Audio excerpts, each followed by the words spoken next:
오늘 말씀은 사도 바울의 마지막 말입니다. 이제 이 마지막 편지를 끝으로 하고 사도 바울은 순교하게 됩니다.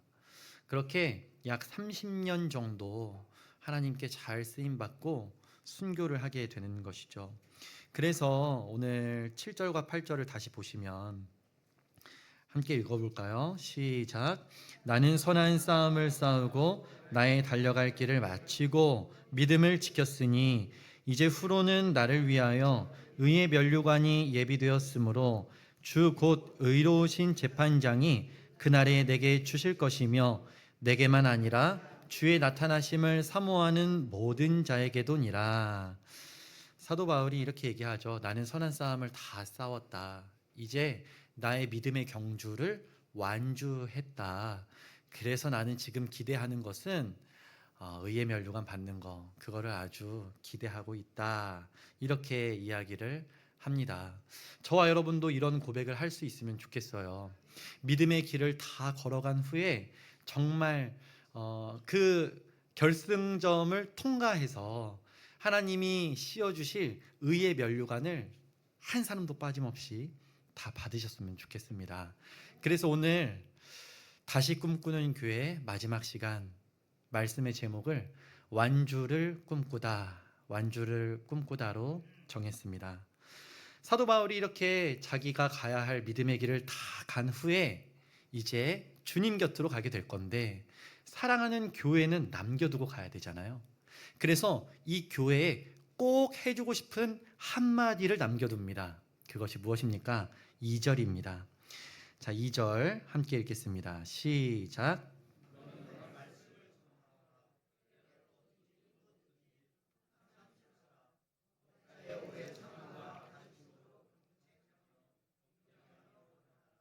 아멘. 이것이 사도 바울이 사랑하는 교회에 마지막으로 주는 권면입니다. 유산이에요.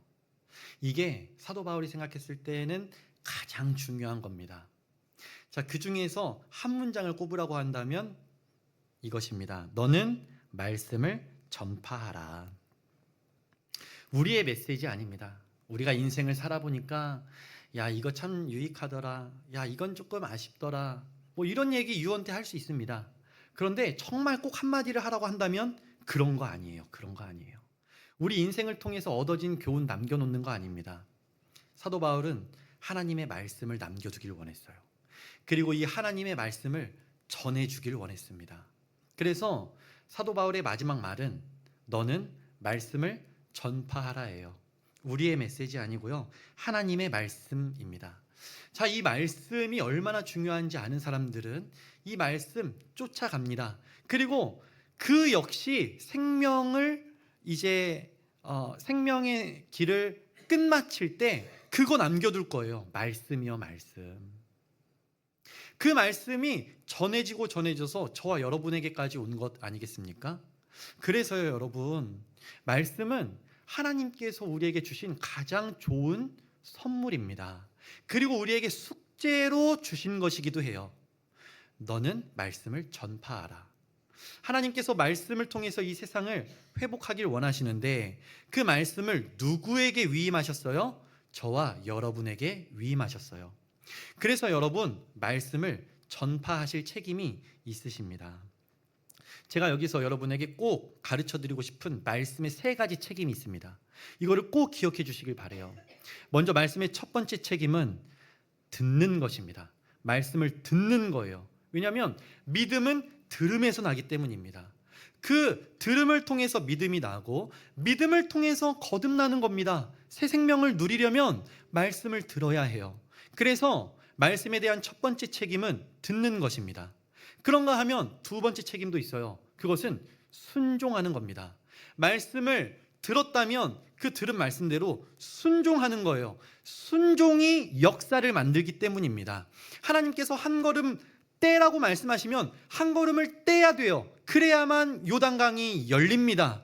하나님께서 지팡이를 내밀으라고 하면 그 말씀에 순종해서 지팡이를 내밀어야 돼요. 그래야만 홍해가 갈라집니다. 그래서 우리는 말씀을 듣고 끝내서는 안 되고 그 말씀대로 순종해야 합니다. 순종할 때 하나님 여전히 살아계시구나. 하나님 여전히 나와 함께 하시구나. 그것을 매일매일 체험하면서 살아가게 될 거예요. 그래서 이 두 번째 책임도 너무 중요해요. 말씀에 순종하는 거요. 그리고 가장 중요한 것 세 번째입니다. 말씀을 전파하는 거예요. 이게 잘 안 돼요. 이게 잘 안 돼요. 말씀을 전파하는 게 너무 중요해요. 우리가 말씀을 믿어서 거듭났잖아요. 그래서 우리가 새 생명을 누리게 되었죠. 그 들은 말씀에 순종해서 매일매일 하나님의 살아계심을 경험하며 살아갑니다. 근데 그 생명, 그 경험 나에게서 끝나면 안 되죠. 나에게서 끝나면 안 되죠. 우리 가족들도 경험해야 할 거 아닙니까? 우리 이웃들도 경험해야 할 거 아니에요. 그러면 말씀을 전파하는 일이 꼭 필요한 거예요. 말씀을 전파해서 그 말씀이 우리 가족에게도 우리 이웃들에게도 전해져야 합니다. 그리고 그 말씀으로 승리하는 삶이 우리 대에서 끝나면 안 되고 대대손손 이어져야 돼요. 이 생명의 역사가 계속해서 세력을 확장해야 합니다. 그래서 여러분, 이 세 번째 책임이 너무 중요해요. 말씀을 전파하는 거요. 말씀을 전파하는 거요. 근데 이거 목회자 한 사람 이거 못합니다. 목회자 혼자 할 수 있는 것 아니에요. 여러분이 함께 해주셔야 합니다. 여러분도 하셔야만 해요. 근데 이거요, 좀 부담되네요. 왜냐면 나 말씀 모르는 거 내가 잘 알거든요. 나 말씀 잘 몰라요. 그래서 못 나가겠어요. 못 나가겠어요. 아직 때가 아닌 것 같아요. 내가 생각했을 때는 나 아직 준비 안 됐어요. 이러거든요. 그 다음 보십시오. 뭐라고 하십니까? 때를 얻든지 못 얻든지 항상 힘쓰라. 이거 듣는 사람 기준으로 하는 얘기 아닙니다. 무작정 가가지고 복음 전해라. 듣든지 안 듣든지 전해라. 이 말씀 한 거 아니에요. 그러면요, 상대방이 굉장히 불쾌해합니다. 무례하게 생각해요. 그래서 이 전도에 대해서 안 좋은 인식 심어줍니다. 그렇게 듣는 사람에게 적용하는 거 아니고 전하는 사람에게 적용하는 거예요. 너 준비 안 됐다고 머뭇거리지 말라 이겁니다. 너 아직 때가 아니라고 생각하지 말라 이거예요. 그래서 예수님께서 요한복음 2장에 보시면 처음으로 기적을 일으키시거든요. 가나의 혼인잔치요. 거기서 물이 포도주로 변하잖아요. 근데 그때 예수님 희한한 말씀을 하나 하십니다. 뭡니까? 이제 이 잔치가 너무 중요한데 포도주가 다 떨어진 거예요. 그래서 예수님의 어머니 마리아가 예수님에게 옵니다. 잔치에 포도주가 떨어졌어요. 그때 예수님이 뭐라고 하세요? 그거 왜 저한테 말씀하세요? 이렇게 얘기해요. 그거 왜 저한테 말씀하세요? 아직 제 때가 이르지 않았습니다. 제 때가 이르지 않았습니다. 말씀하세요. 때 아니라는 거예요. 때 아니라는 겁니다. 자, 그러면 때가 아니니까 일하시면 안 되죠. 말씀도 하시면 안 되죠. 근데 예수님 그렇게 안 하십니다. 하인들에게 물 항아리 가져와라 말씀하세요. 그래서 가져옵니다. 하인들이. 자, 이제 이거 떠서 사람들에게 나누어 줘라 말씀하십니다. 하인들이 이 말씀에 순종해서 나눠주기 시작해요. 근데 뜰 때는 분명히 물이었는데 나눠줄 때 보니까 포도주인 거예요. 이 하나님이 이 예수님의 기적이 일어나는 겁니다. 때가 아닌데요. 때가 아닌데요. 무슨 말씀일까요? 때에 타령하지 말라는 겁니다. 때 중요한 게 아니라 하나님은 언제나 일하기를 원하세요. 지금도 역사하기를 원하세요. 그게 하나님의 뜻이에요. 그래서 사도행전 1장에서도 예수님 부활하시죠. 그리고 나서 제자들에게 나타나셨죠. 40일 동안 하나님 나라 가르치셨죠. 근데 제자들이 아직도 깨닫지 못하고 이렇게 물어봅니다. 이스라엘 나라 회복하심이 이때입니까? 이때입니까? 이스라엘 나라 이제 회복해 주십니까? 제자들이 또 떼떼거려요. 떼떼그래요. 이제 때가 왔나요? 아직 때가 안 왔나요? 그때 예수님이 뭐라고 말씀하세요? 때와 시기는 아버지의 권한이요 너희의 알 바 아니다. 알 바 아니다. 자꾸 때 묻지 말라 이겁니다. 성령이 너희에게 임하시면 예루살렘과 온 유대와 사마리아와 땅끝까지 이르러 내 증인이 되라. 증인이 되라는 거예요. 증언하라는 겁니다. 자꾸 때 타령하지 말고 저 못해요. 저 아직 준비 안 됐어요. 이런 얘기 하지 말고 때를 얻든지 못 얻든지 항상 힘쓰라. 너는 말씀을 전파하라. 이게 주님의 말씀이에요. 그래서 여러분 준비 안 됐다고 생각하지 마세요. 준비 안 된 거 맞죠? 준비 안 됐습니다. 근데 주님은 준비되셨어요. 주님 이미 준비되셨어요. 연약한 저와 여러분을 통해서도 하나님은 충분히 하나님의 일을 하십니다. 그러니까 나 믿고 가라 이거예요. 너 스스로 하려고 하지 말고 나 믿고 해라, 이 말씀입니다. 자, 그리고 듣는 사람에게는 세심한 배려가 필요합니다. 그래서요, 오늘 이 2절을 계속해서 읽으면 가르침으로 경책하며 경계하며 권하라 말씀하잖아요. 어떤 사람은 경책이 필요한 상황이에요. 죄 가운데 빠져 있어요. 그럼 책망해 줘야죠. 그러면 안 된다고, 거기 멸망의 길이라고 알려줘야 합니다. 그 사람은 경책의 말씀이 필요한 사람이에요. 그 사람에게 꼭 맞게 말씀을 전하는 겁니다. 어떤 사람은 이제 초신자예요. 그래서 뭐가 옳고 그른지 잘 분간이 안 돼요. 무엇은 하나님이 기뻐하시고 무엇은 하나님이 싫어하시는지 아직 잘 몰라요. 그런 사람에게는 경계의 말씀을 주는 겁니다. 경계선을 정해주는 거예요. 울타리를 쳐주는 겁니다. 그것은 하셔도 됩니다. 그것은 안 돼요. 이 울타리 안에서 하나님의 은혜를 누리세요. 이렇게 경계의 말씀을 전해줘야 하죠. 그런가 하면 누군가는 두려워가지고 막 머뭇거리고 있어요. 그런 사람에게는 권면의 말씀을 줘야죠. 걱정하지 마세요. 하실 수 있어요. 하나님이 함께 하실 겁니다. 한번 믿고 나가보세요. 권면하는 거예요. 이처럼 듣는 사람에 대한 세심한 배려가 필요하고 그에 꼭 맞는 말씀, 그 수준의 말씀, 그 언어로 표현해줘야 해요. 듣는 사람에게는 세심한 배려가 필요합니다. 그래서요, 이 일을 설교자 한 사람이 절대 못하는 거예요. 설교자 한 사람이 이 일을 절대로 할 수가 없습니다. 왜냐하면 제가 장사하시는 분들이 계신데 장사의 팁을 하나 대공개해드리겠습니다. 장사하시는 분들이 이거를 꼭 아셔야 된대요. 마른 목골의 비유라고 하더라고요. 장사하실 때요, 내 입맛에 맛있다고 팔면요 10중 팔구 망합니다. 망해요. 그건 내 입맛이에요. 장사하려면 내 입맛에 맞추면 안 되고 먹으러 온 사람 입맛에 맞춰줘야 되죠. 근데 사람들이 다 맛이 달라요. 입맛이 다 달라요. 그럼 누구한테 맞춰줘야 될까요? 가장 많은 사람들이 대중적으로 좋아하는 그 맛에 맞춰줘야 되죠. 그래야 장사가 잘 되죠. 그래서 여러분, 유명한 그 커피 브랜드 보면요, 어떤 맛이에요? 다 탄맛이에요. 보통 커피 잘 아시는 분들은 산미가 중요하다 그러더라고요. 좀 먹었을 때 약간 그 시큼한 맛, 약간 신맛이 있어야 그게 진짜 맛있는 커피다, 이렇게 말씀하시는데요, 그렇게 차려보십시오. 망합니다. 큰일 나요. 왜냐하면 대중적으로는 그 맛 잘 몰라요. 여러분, 유명한 커피 브랜드 가보세요. 산미가 막 강하게 느껴집니까? 아니에요. 다 탄맛이에요. 다 구수한 맛입니다. 대한민국 사람들이 그 구수한 맛을 좋아하기 때문에 그런 거예요. 이처럼 이 마른 목골을 기억하시고 가장 많은 사람들이 좋아하는 입맛으로 여러분 레시피를 맞춰 가셔야 돼요. 아, 큰일 났네 이거. 에바다 성도들, 아이고 부자 되겠네. 아주 이거. 근데요, 설교자도 마찬가지예요. 왜냐하면 가능하면 정말 모두에게 꼭 필요한 말씀을 전해주고 싶죠. 그런데 사람마다 상황이 다르잖아요. 사람마다 믿음의 수준이 다르잖아요. 그래서 저기 앞서가고 있는 사람 수준에 맞춰버리면 뒤따라오는 사람들이 너무 힘듭니다. 이 앞서가는 사람은 어떻게 말해도 은혜 받고요, 어떻게 말해도 순종합니다. 자기 십자가 지라고 하면 십자가 져요. 근데 이제 막 믿음 생활 시작한 사람들은요, 그런 말씀만 계속 들으면 예수 믿는 거 너무 힘들다, 이거 이래가지고 누가 예수 믿을 수 있지? 이래버려요. 어려워져요.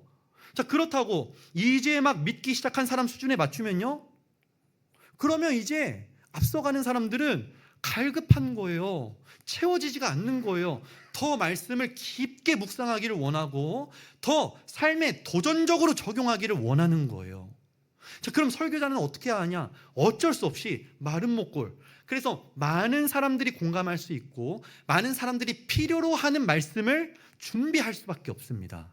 장년부 여러분들이 막 여기 이렇게 막 앉아 있는데 지금 막 저기 어린이 한 명 앉아 있잖아요. 그 어린이한테 맞춰가지고 제가 설교하면 어떻게 됐습니까?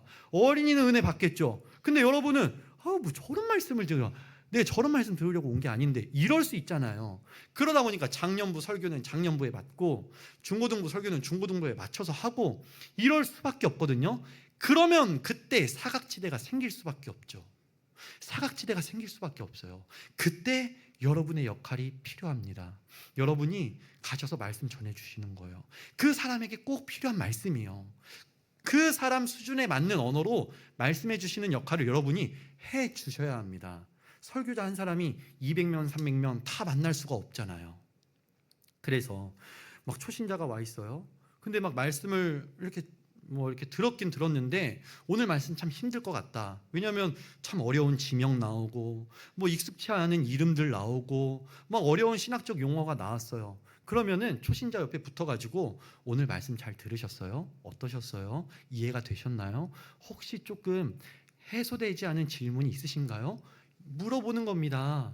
그리고 거기에 수준에 맞게 말씀해 주시는 거예요. 그렇게 말씀을 여러분이 함께 전해 주셔야 우리 교회가 말씀 안에서 성장할 수 있지 않겠습니까? 사각지대 없이요. 다시 꿈꾸는 교회, 어떤 교회를 꿈꾸냐면 말씀을 설교자에게만 맡겨놓고 두 손 놓고 있는 교회 말고요, 말씀을 맡은 일꾼들이 많은 교회를 꿈꿉니다. 그래서 정말 성도의 상황에 맞게 서로를 격려해주고 적절한 말씀을 전해주고 그 말씀으로 위로하고 격려하는 일들이 일어나는 그런 교회를 꿈꿉니다. 그래서 여러분, 여기 지금 찬양대 여러분도 사실은 말씀을 전파하는 사역을 하신 거예요. 오늘 무슨 말씀 전해주셨나요? 주를 보라, 왕의 왕이신 주를 보라 말씀해 주신 거예요. 경배와 찬양팀 마찬가지고요, 앞에 찬양 인도하시는 분도 마찬가지예요. 찬양에 담겨있는 그 말씀을 전파하고 계신 겁니다. 영접과 안내도 마찬가지예요. 제가 기도 이제 받으러 오시면요 꼭 해드리는 말씀이 있습니다. 여러분은 그리스도의 편지입니다. 여러분이 밖에 나가서 성도들 영접할 때 성도들만 영접하는 게 아니고 길거리 지나다니는 사람들이 여러분 얼굴 봅니다. 그때 여러분 얼굴에 평강이 있으면, 여러분 얼굴에 자유함이 있으면 하나님의 메시지가 그 얼굴을 통해서 전해지는 거예요. 아, 예수 믿는 사람은 평강 안에 머무는구나. 아, 예수 믿는 사람 안에는 참된 자유가 있구나. 그 하나님의 메시지가 영접 안내하는 사람들, 우리 성도들의 얼굴을 통해서 전해지고 있는 겁니다. 식당 봉사도 마찬가지입니다. 교사 말할 것도 없죠. 구역장 인도자 말할 것도 없습니다. 교회에서 하는 모든 사역의 본질은 말씀을 전파하는 거예요. 여러분 다 그래서 말씀을 전파하는 사역자가 되셔야 합니다. 설교자 한 사람에게만 맡겨놓으면 안 돼요. 설교자 떠나면 교회 떠날 겁니까? 안 돼요, 안 돼요. 설교자 무너졌다고 교회 함께 무너지겠습니까?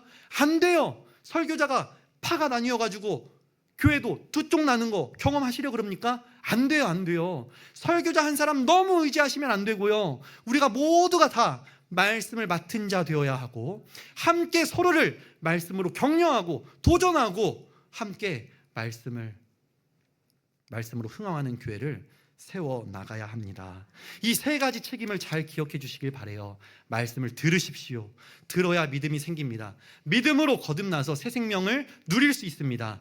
두 번째, 말씀에 순종하십시오. 순종할 때 하나님의 살아계심을 경험하게 될 것입니다. 세 번째, 말씀을 전파하십시오. 그래서 여러분이 누리는 그 생명을 나눠주세요. 생명의 역사가 더 퍼져나가게 해주세요. 이 대에서 그치지 않고 다음 세대에도 계속해서 전수되도록 인도해 주세요. 그런 교회를 꿈꾸는 겁니다. 자, 그런데 그렇게 되면 덜컥 겁이 나죠. 왜냐하면 내가 말씀 잘 모르는 거 내가 잘 알거든요. 말씀을 잘 몰라요. 말씀 한번 본다고 확 이해되지 않고요, 들은 말씀도 자꾸 까먹어요. 그런데 말씀을 전파하라고 하니까 덜컥 겁이 날 겁니다. 저 그 마음 너무 잘 알아요. 왜냐하면 제가 그렇거든요. 제가 그래요. 우리 목사님이 이제 안식을 가시기 전에 저를 부르셨습니다. 2달 동안 잘 다녀올 테니까 수고 좀 해줘. 목사님 그렇게 말씀해 주셨는데 그때 제 마음이 어떻겠습니까? 막 자신감으로 충만해졌을까요? 아우, 드디어 가시네. 이제 나한테 기회가 왔네. 그랬을까요? 아니에요. 저 목사님 붙잡고 제가 염려하는 것들 쏟아놨습니다. 목사님한테. 목사님 이러면 어떡하죠? 저러면 어떡하죠? 목사님 한 말씀 해주시고 가시죠. 염려투성이었어요. 한 번, 두 번 해서 좀 적응됐으니까 이제는 막 자신감 넘칠까요? 아니에요. 어제도 너무 도망가고 싶었어요. 진짜 그래요, 진짜 그래요. 막 겁나요. 하나님 저 좀 살려주세요. 이 기도밖에 안 나옵니다. 진짜 그래요. 그런데 하나님이 맡기셨으니까 하는 거예요. 그리고 할 때 하나님의 역사하심을 경험하니까 하는 겁니다. 성도 여러분, 여러분도 마찬가지 아니시겠습니까? 준비 안 됐다. 맞아요, 준비 안 됐습니다. 그런데 그렇기 때문에 세우시는 거예요. 그거 알고 세우시는 거예요. 한번 보시죠. 1절의 말씀입니다. 자, 1절 시작.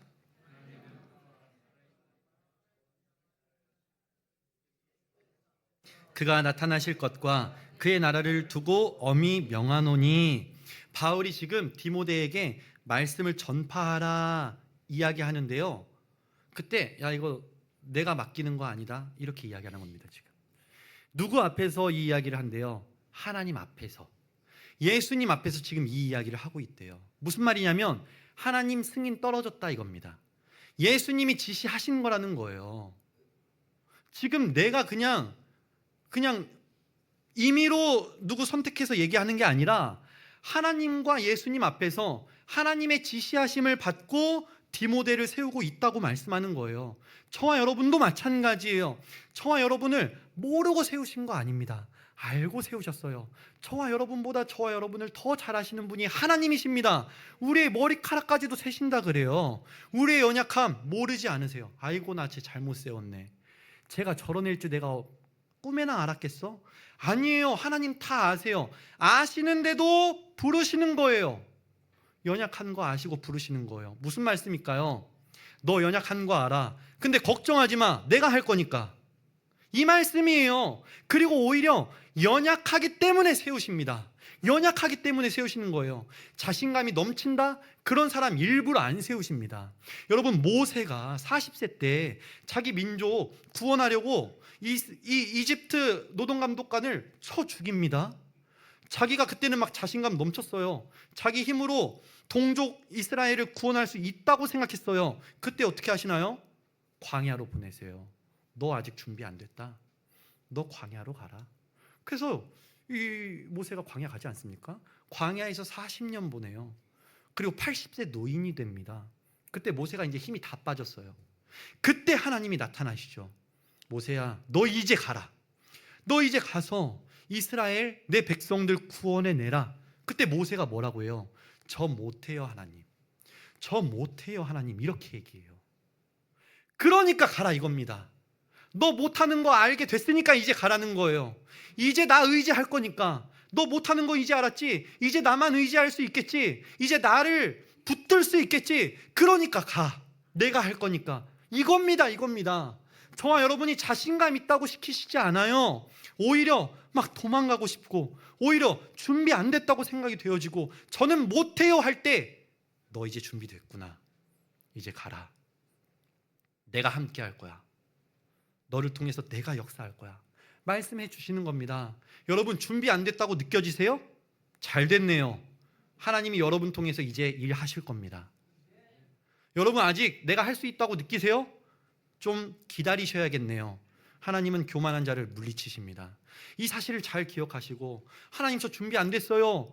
그러면 하나님이 이제 나를 통해서 역사하실 때가 됐구나. 정확히 맞습니다. 그리고 이제 하나님 붙들고 하나님의 말씀 전파하시는 일 시작하시면 되는 거예요.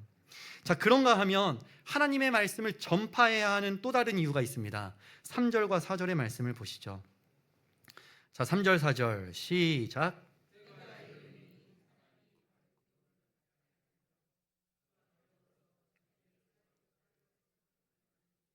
또 그 귀를 진리에서 돌이켜 허탄한 이야기를 따르리라.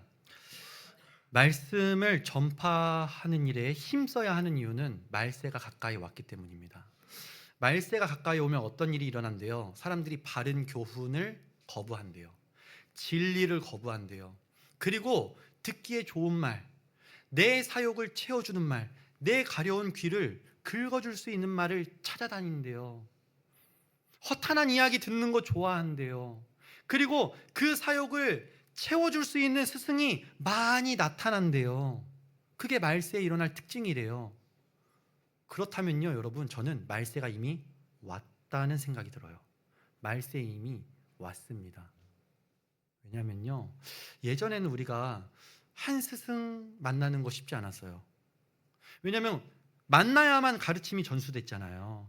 그래서 여러 스승을 만날 수가 없었습니다. 그런데 유튜브 세상이 도래했죠. 그래서요, 유튜브에 내 사리 사욕을 채워줄 수 있는 수많은 선생님들이 나타납니다. 제가 여러분에게 한 가지 점검해 보라고 말씀드릴게요. 여러분, 유튜브 한번 켜보세요. 그리고 뭐 검색하지 마시고 그냥 추천 동영상으로 어떤 영상들이 뜨는지 보세요. 그게 여러분의 사욕입니다. 이미 유튜브가 알아요. 여러분이 어떤 영상을 좋아하는지 이미 유튜브가 압니다. 여러분이 어떤 영상을 즐겨 검색했고 즐겨 봤는지를 다 알고 있어요. 그래서 여러분이 이제는 검색하지 않아도 알아서 갖다 바칩니다. 그 분야에 아주 권위자들을 소개해줘요. 여러분이 이미 여러분의 사역을 채워줄 수 있는 많은 스승을 만났을 겁니다. 확인 좀 해보세요. 진짜 유튜브에 어떤 동영상이 뜨는지 확인 좀 해보세요. 그런가 하면 두 번째, 가계부 확인해 보세요. 가계부 작성 안 하시는 분은 통장 내역 좀 한번 뽑아보세요. 카드 내역 좀 한번 확인해 보세요. 물질 있는 곳에 마음이 있죠. 여러분이 돈을 어떻게 썼는지 보면 여러분의 사욕이 무엇인지 그대로 드러납니다. 제가 말세가 왔다고 생각하는 이유는 무엇이냐면 세상뿐만 아니라 교인들 중에서도 너무 많은 사람들이 자기 사욕 쫓아서 살아가요. 자기 사욕 채울 수 있는 사람들의 말을 쫓아 살아가요. 그렇지 않다면요, 우리 유튜브 딱 떴을 때 에바다 선교교회 김용호 목사님 설교 뜰 겁니다. 우리 찬양대 찬양 막 뜰 거예요.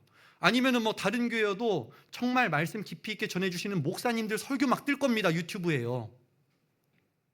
근데 저와 여러분의 유튜브가 그렇습니까? 어떻게 하면 성공할 수 있는지, 어떻게 하면 돈 잘 벌 수 있는지, 요즘 부동산의 시세가 어떻게 되는지, 뭐 흐름이 어떻게 되는지, 이런 것만 막 뜨고 있으면요, 죄송하지만 여러분, 말세의 흐름에 휩쓸리신 거예요.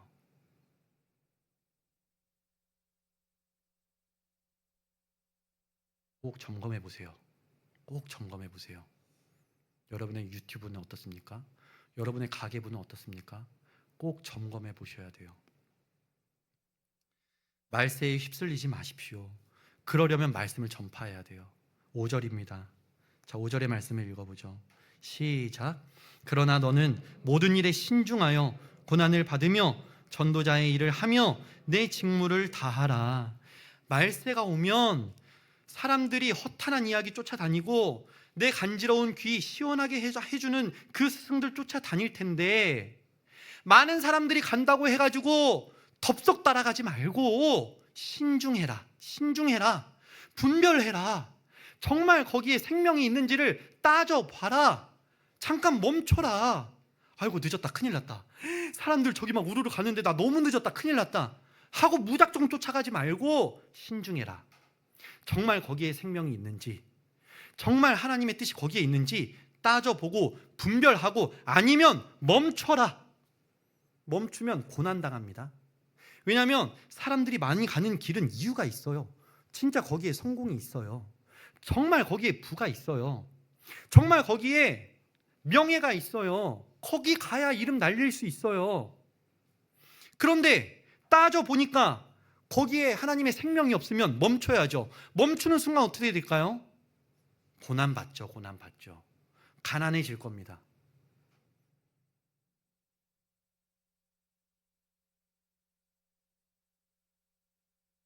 그래도 선택하는 거예요. 생명의 길이니까요. 그래도 선택하는 거예요. 좁은 길인 거 알지만 그 길로 가라고 말씀하시니까요. 말세에 휩싸이시면 안 돼요. 그리고 전도자의 일을 해야 합니다. 왜냐하면 나는 멈춰섰지만 여전히 막 내 새끼들이 그 길 가고 있어요. 우리 이웃들이 막 그 길 가고 있어요. 거기가 멸망의 길인지 알지 못하고 막 그냥 그게 옳은 줄 알고 막 거기 가고 있어요. 그러면 가르쳐 줘야죠. 멈추라고 얘기해 줘야죠. 그냥 한번 얘기했다고 끝나는 게 아니라 어떻게든 멈춰 세워야죠. 막 멱살 잡고라도 멈춰 세워야죠. 거기로 가면 죽는다. 거기로 가면 생명이 없다. 얘기해 줘야 되죠. 전도자의 일, 그 직무를 다 해야 하는 겁니다. 말세가 가까이 왔어요. 말세가 이미 왔어요. 그래서 사람들이 바른 교훈 듣는 거 싫어하고요. 진리 거부합니다. 귀 간지러운 거 이거 시원하게 해주는 스승들 쫓아가고요. 허탄한 이야기 듣는 거 좋아합니다. 이때 그 말세의 분위기에 절대로 휩쓸리면 안 되고 신중하게 고난을 견디고 전도자의 일을 다하며 나의 직무를 신실하게 성실하게 충성스럽게 감당하는 것, 그게 저와 여러분의 가야 할 길 아니겠습니까? 그래서 오늘 바울은 디모데에게 말씀을 전파하라. 때를 얻든지 못 얻든지 말씀을 전파하라 이야기하는 것입니다. 그런가 하면 세 번째 이유가 있어요. 6절입니다. 자, 6절 시작.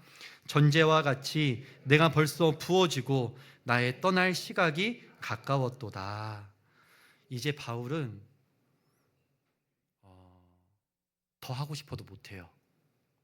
이제 이 마지막 편지를 끝으로 얼마 안 있으면 처형당합니다. 그런데 아직도 구원받지 못한 영혼들이 수두룩해요. 우리의 이웃들이 여전히 멸망의 길을 쫓아 살아가고 있어요. 이게 너무 눈에 밟히는 거예요. 근데 바울은 이제 더는 못해요. 바울에게 주어진 시간은 이게 끝입니다. 이제 떠나가야 돼요. 그래서 바울이 지금 디모데에게 이렇게 얘기하는 겁니다. 디모데야, 이제 네가 해야 해. 이제 너의 차례야. 나는 가니까 네가 해야지. 안타까운 영혼들 구원해야지. 복음 전해줘야지. 우리 이웃들 살려줘야지. 그러니까 너는 말씀을 전파하라 이야기하는 것입니다. 예수님도 마찬가지셨어요. 예수님이 이 땅에서 사역하실 수 있는 시간은 딱 3년이었습니다. 3년 동안 열심히 사역하시고 십자가 지시면 그걸로 끝이에요. 부활하신다면 이제 승천하셔야 돼요. 이 땅에 머물러 계시지 못합니다. 예수님이 이걸 아셨죠. 그래서 예수님이 선택한 전략이 무엇입니까? 12제자를 세우는 거예요. 12제자를 사역 시작하시면서 바로 세우십니다. 그리고 예수님이 무엇을 하기를 원하시는지를 다 알려주세요. 다 가르쳐주세요. 그리고 이렇게 말씀하십니다. 이제 너희들이 내가 하는 일을 하게 될 거다. 그리고 그보다 더 큰 일도 하게 될 거다. 예수님 그렇게 말씀하세요. 예수님도 이 말씀을 전파하라는 이 명령 제자들에게 남겨주시는 겁니다. 예수님도 그랬고요. 바울도 그랬어요. 그렇다면 저와 여러분도 그래야 합니다. 제가 들어보니까 우리 에바다 선교교회가 정말 좋은 교회였더라고요. 정말 목사님 한 분이 대단했다 이 얘기가 아니고요. 성도분들이 정말 대단했던 교회더라고요. 어제 이제 중고등부 수련회가 있어가지고 장로님들이랑 같이 격려하러 다녀왔습니다. 그러면서 이런 얘기 저런 얘기 막 나눴는데요. 장로님들이 그 말씀을 얼마나 사모했는지를 말씀해 주시는 거예요. 일단은 먼 거리에서 오는 것 자체가 말씀을 사모한다는 증거죠. 집이 절대 가깝지 않습니다. 근데 막 말씀을 사모하기 때문에 와요. 그리고 눈에 불을 켜고 그 말씀을 집중해서 듣습니다. 그런데 이게 자꾸 까먹잖아요. 자꾸 잊어버리잖아요. 그게 너무 아쉬운 거예요. 그래서 나가는 길에 설교 테이프를 사가지고 나갑니다. 그리고 말씀을 차 안에서도 듣고 집에서도 듣는 거예요. 10번이고 20번이고 말씀을 듣는 거예요. 그 말씀이 완전히 내 것이 될 때까지 말씀을 듣는 겁니다. 그렇게 말씀을 듣다가 막 운전하면서 말씀을 듣다가 성령이 강하게 임재하면 가던 길도 멈추고 갓길에 차 세워놓고 엉엉 울면서 그 말씀에 감격해서 막 살아가는 거예요. 그런 교회였어요. 그런 교회였어요. 우리 에바다 선교교회가 정말 좋은 교회였습니다. 지금도 좋은 교회예요. 그런데 우리 말씀 전파 안 하잖아요. 여기서 끝입니다. 이대로 끝나는 거예요. 그래서는 안 되죠.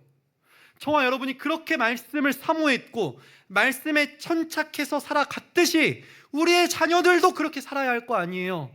우리의 자녀들도 예배에 못 나오는 것이 너무 속상하고 막 울분이 터져 나오고 부모님 붙잡고 오늘 하나님이 무슨 말씀 주셨어? 나한테도 좀 얘기해 줘. 이런 역사가 나타나야 하지 않겠습니까? 그러려면 부모님들이 자녀들에게 말씀을 전파하셔야 돼요. 그냥 교역자에게, 그냥 주일학교 교사에게 맡겨놓고 끝! 절대 안 됩니다.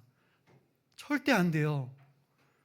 우리가 함께 이 일을 감당하고 단 한 사람도 소외되거나 예외되는 일 없이 말씀에 몰입되어 살아가는 일, 그 일을 간절히 꿈꾸는 겁니다. 다시 꿈꾸는 교회, 어떤 교회를 꿈꿉니까? 과거의 영광이 취해 있는 교회 아닙니다. 현상 유지에 급급한 교회 아닙니다. 그래서 생명의 빛이 꺼져가면서 박물관 교회로 전락하는 그런 교회 꿈꾸지 않습니다. 우리가 꿈꾸는 교회는 미래의 희망을 두는 교회입니다. 우리 다음 세대가 정말 말씀에 천착해서 하나님 말씀이 그리하면 그리하겠습니다 순종하는 그런 교회를 꿈꿉니다. 하나님 말씀 맡은 사람들이 여기저기에서 이런저런 사람 만나가면서 말씀을 전파하는 그런 교회를 꿈꿉니다. 그런 교회 되면 교회 절대 쇠퇴하지 않아요.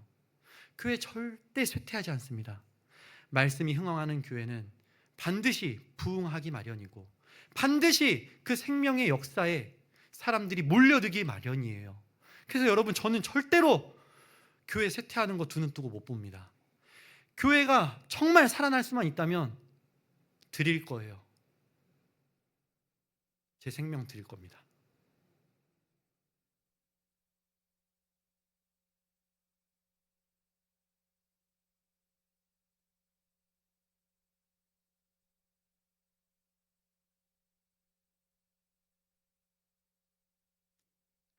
그렇게 사는 사람들만이 완주를 꿈꿀 겁니다. 그렇게 사는 사람들만이 주님 다시 오시는 거 기다릴 거예요. 그리고 주님 다시 오셨을 때 의의 면류관 받는 거, 그거면 충분합니다 얘기할 겁니다. 예수 믿어서 뭐 다른 거 뭐요. 뭐를 받으셔야 만족할 겁니까? 아니에요.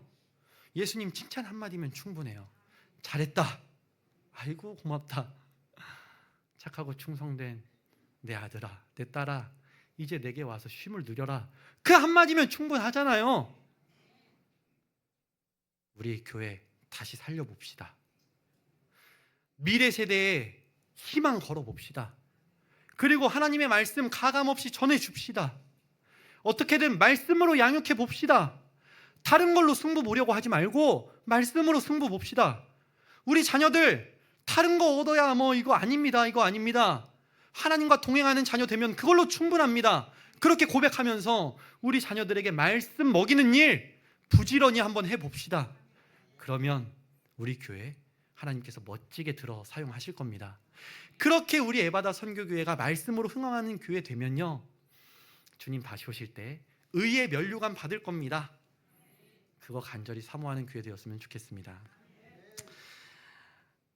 오늘로 다시 꿈꾸는 교회가 끝이 났습니다.